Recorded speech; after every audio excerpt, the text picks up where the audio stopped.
So you have a 7.3 liter Powerstroke diesel that ain't running right.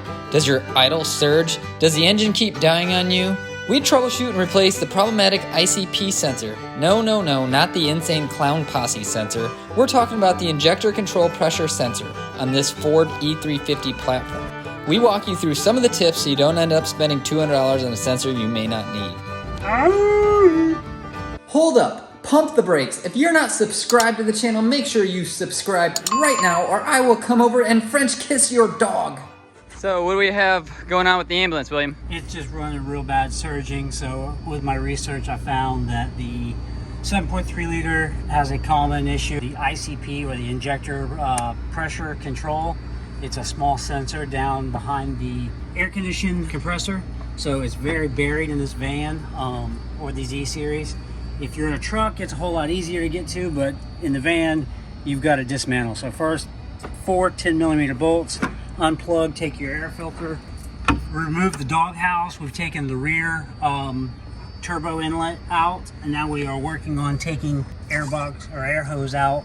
Gotcha, but that's connected to some type of a plastic box inside there. Correct. So that's what we're working on. You've gotten this left side over here disconnected. Yeah, hose clamp there. There's a couple bolts on a bracket back there, a couple hose clamps in the back.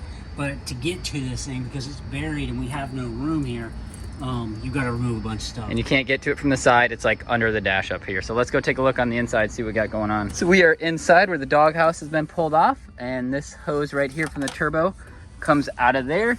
And the next thing that we're working on is right here where, hi William, it's this plastic thing. There's 2 8mm bolts holding this gargantuan end. So we've got those out, and I think she's ready to come your way, bud.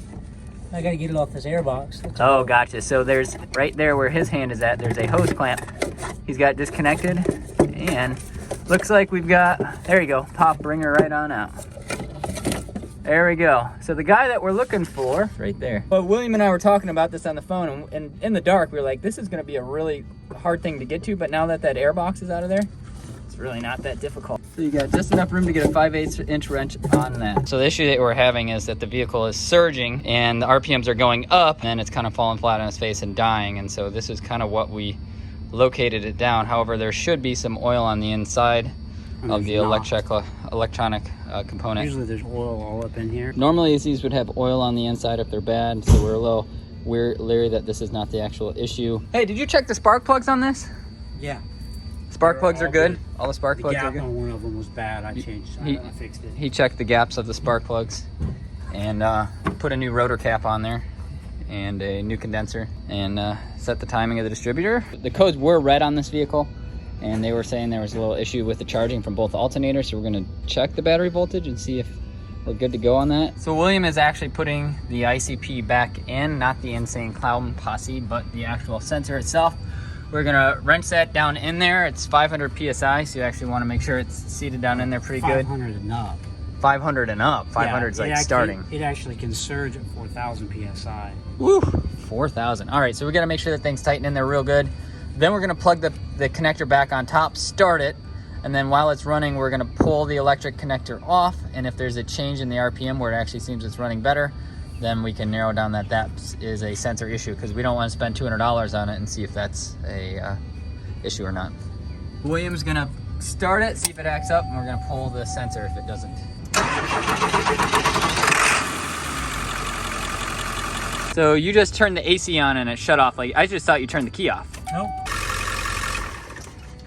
So it's just shutting itself off. So the ambulance shut itself off 3 times in a row, and then when we pulled the plug off, it didn't shut off at all and seemed to be running better. So it's a chance they have to go by that. You could put a multimeter on it and try to read the ohms on it. So it spoke volumes a little bit on how it was shutting off. The other one was killing at pretty set intervals. It would run, shut off, run, shut off, run, shut off, and now it's not. So I think William's gonna take a chance on grabbing the part for the ICP. Let's go throw an Insane Clown Posse in this bad boy. Hey, Mr. Thompson, you deep in that truck. How'd I be, brother? So there is the old one, which is a 5/8, and the new one is a 1 1/16 inch, but you're gonna need a deep well to get past the socket and reach it. So I dipped my finger down in that oil valley and just rubbed a little bit on this O-ring, so when you're tightening it down and cinching it, you don't pinch that O-ring. Just, you know, a good thing to do. Yeah. That This room's jacked. Yeah. So one of the issues we're having is this 1/16 inch wrench. There's not enough room to get this in here and tighten that and move this giant wrench. So you could cut this wrench and make it shorter, which we're not gonna do. A deep socket is gonna kind of give you some interference with the fuel lines back here, so that might not work. So what we're gonna try is a adjustable end wrench with a shorter handle that will hopefully be wide enough we can get in there and try to do. So while we're in here, we decided to throw on a new fuel filter. Fuel filter is like doing oil changes on diesels. Keep them clean. It'll run like a dream. They didn't check it out. That's trash, dude. Yeah. Well, we're gonna button it back up, huh? Yeah. It seemed to be running smoother, but that could all be Our imagination. Yeah, we'll find out if she dies, but so far so good. New fuel filter, new that. Get this baby back in business.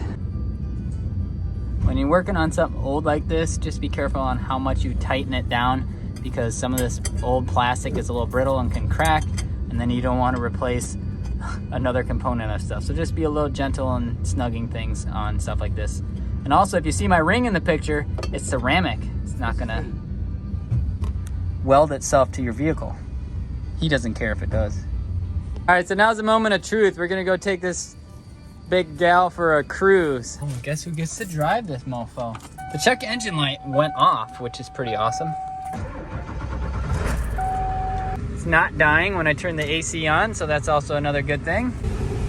This guy doesn't wear respirators, doesn't wear safety glasses. Doesn't wear a seatbelt. So at this point of the video, the ICP sensor has been replaced, the vehicle is running great, and that was our problem. But that may not be your problem. So if that's really not what's happening with yours, you're not really sure, you don't want to spend $200, nobody likes throwing parts at a vehicle, we're gonna kind of go through some of the thought process on how we got to this extent on figuring out this was a problem with the ambulance. So if you want to know, what other options you might have out there, if you don't think this really fits the bill for your vehicle, here's a couple other things that you can look at, and maybe it'll help you. Like I said, we're just a couple amateurs doing this, sharing what worked for us in this particular situation. So anyways, the rest of the video, this is kind of going through a little bit more of the troubleshooting process, and hopefully it helps you. So before we did any work on this and trying to diagnose everything, the check engine light came on and some codes popped up. So we figured out what the codes were. And the codes were as follows: P1105, 1106, 0541, 1298, and 1280. So what do all of those mean? Well, the 1105, 1107 all refer to an alternator or a low voltage signal. So on this particular vehicle, there are 2 alternators, and there are 3 batteries, which leads to a lot of redundancy. Having so much redundancy, we figured, well, both alternators are probably not bad, and all the batteries are probably not bad. Now, if one battery is bad, it can act like a resistor potentially in the system and throw things for a loop. So you always want to get your charging system double checked. So if any of that, that's the easiest place to start. If you want to pull it into an AutoZone, they could hook it up, check and make sure your alternator is putting out 14 volts. You can put a meter on it. They can load test your batteries. You can do it that way. With us, we threw a meter on it and figured we were pretty good to go on that point, and that the charging system was okay. But that's always an easy way to start, is rule out your battery, rule out your alternator. But due to the redundancy, we said let's move on to the next set of code. The P1280 is the ICP, which is what we just replaced on this and ended up being the fault. And the best way that you can check for that is if it's running like crap, shutting off, surging, go underneath the hood, unplug it, run it, and if it runs better and doesn't shut off, that's likely your problem. That's the problem we found out. Or if you unscrew it and there's oil in it, you can tell that way as well. The other issue is the P1298. And so that is actually a module that sits up underneath the hood here, and it can get water inside. You can pull it out and shake it, and there's water, take it apart, and there's water, and needs to be replaced. So the P1298 code actually refers to the high voltage injection system. That can be an issue, and they've actually changed that and made those better. So replacing that is something you can do and actually upgrade it, is what a lot of people are suggesting to do on that. But we didn't have to take that apart, but that could be another potential situation if you're in the same type of surging issue that we have. Also on diesels, there's no electrical. So we made a joke earlier in the video about spark plugs. There's no spark plugs, obviously. But if you have any issues with that, just make sure your only issue really is fuel. But if you have a fuel cutoff issue, or you have an issue with fuel being a problem, you're probably gonna have the thing dying, falling flat on its face, not be able to put it under a load and things of that nature. So that's just something to consider. And another one is the injection system is ran on oil. And so a lot of times the mechanics will come to these 7.3s and realize it's in a no start situation. Check the oil first. If you have no oil, it's not gonna run because the oil's not running through the injection system. So that's just one more dumb thing that you can do. And if you don't have oil, that's a really dumb thing. But you know, stranger things have happened. A guy went to actually buy a Duramax school bus off of Craigslist the other day. He bought a Duramax, was driving it down the highway, it clunked out. The place that did the oil change didn't put any oil in it. So you just never know sometimes. Anyways, that was just a real quick, brief rundown of some of the things that we went through as we were troubleshooting this. But within a short period of time, we were able to get the right sensor in, get this baby back on the road, and it's running like a champ. Let me show you where that high pressure 1298 code is, and that is right down in here. This is where that box, and that's where water can seep in. So you actually have to take out this cooling reservoir and access it, plugs in the back. It is high voltage. Read the, don't go unscrewing it. Make sure you know what you're doing when you're messing around with that, but that can get water into it.